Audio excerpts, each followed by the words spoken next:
Okay, now I want to explain what exponential notation is. Sometimes it's called scientific notation. It's just basically a way of writing very large numbers or very small numbers. First of all, let's think about what an exponent is. Remember that if I, for example, raise 3 to the power 2, what is that? It's the same thing as 3 times 3. And that is equal to 9. Now suppose when we do scientific or exponential notation, what we usually do is we use 10. 10 is easier to multiply. Suppose I take 10 to the 2. 10 to the power 2 is equal to 10 times 10, and that is equal to 100. And notice this is also another way I can write another number. Let's try 10 to the 5.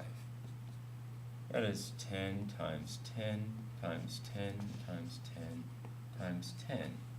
If I multiply it all out, I'm going to find that it is equal to 100,000. Now, if you look carefully here at these numbers, you might see that there's a pattern. 10 to the 2, I had a 1 with 2 zeros after it. 10 to the 5, I had a 1 with 1, 2, 3, 4, 5 zeros after it. So I could write an actually a simpler way of finding what an exponential notation is. So 10 to the n, where n could be any number you want, any integer, 5, 4, 3, 2, is the same thing as a 1 followed by n zeros. Okay? So just for one more example, let's suppose I write 10 to the 4. That would be the same as 1 followed by 1, 2, 3, 4 zeros. Same thing as 10,000. Okay? So now we know what the exponents mean. You can just write down, you can go from exponential notation into this form by just writing down the number of zeros. What if the n is negative, though? Let's take a look at that. Suppose you had n less than 1, less than 0. Sorry. For example, suppose I took the number 10 to the minus 2. What would I do?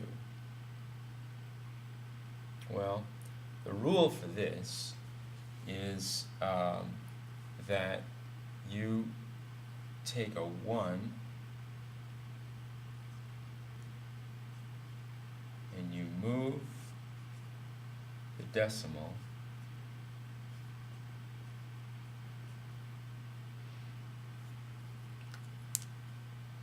in places to the right.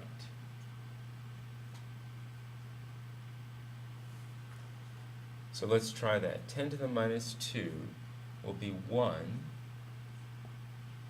but I'm going to move it n places to the right. What's n? N here is minus 2. How can I move this decimal minus 2 places to the right? Well, minus 2 places to the right would be the same thing as 2 places to the left. So I can just add another 0. I can move my decimal point 1, 2 places to the left. So I start with a decimal there, 1, 2 places to the left, and there's my number, 0.01. 10 to the minus 2 is equal to 0.01. I can follow this same rule. I write down 1.0 and move the decimal n places to the right.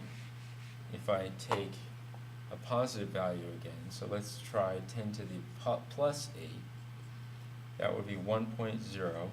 Then I'm going to move it n places to the right. N is 8 here.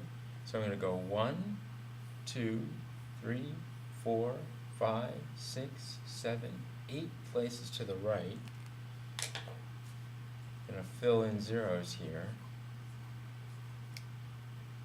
I moved that decimal, but I better get rid of that decimal point because I've moved it all the way over here. Now I've got 1, 2, 3, 4, 5, 6, 7, 8. Decimal point is 8 places over to the right. Now I've got 8 zeros. 1, 2, 3, 4, 5, 6, 7, 8.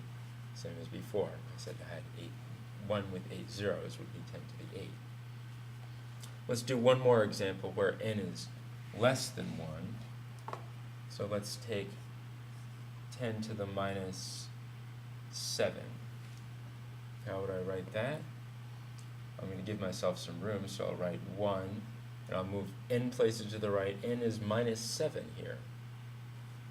So I better move 7 places, minus 7 places to the right. That means 7 places to the left. 1, 2, 3, 4, 5, 6, 7. Better fill in zeros here. So there's the decimal point. I've moved it, so I better get rid of it over there. 1, 2, 3, 4, 5, 6. Okay. Now, here's my number, 0.00000001. That's the same thing as 10 to the minus 7. It's going to be a lot easier when you do math problems to keep track of the minus of these exponents than it is to write out all these numbers. Let me show you what I mean. Let's take a math problem. Suppose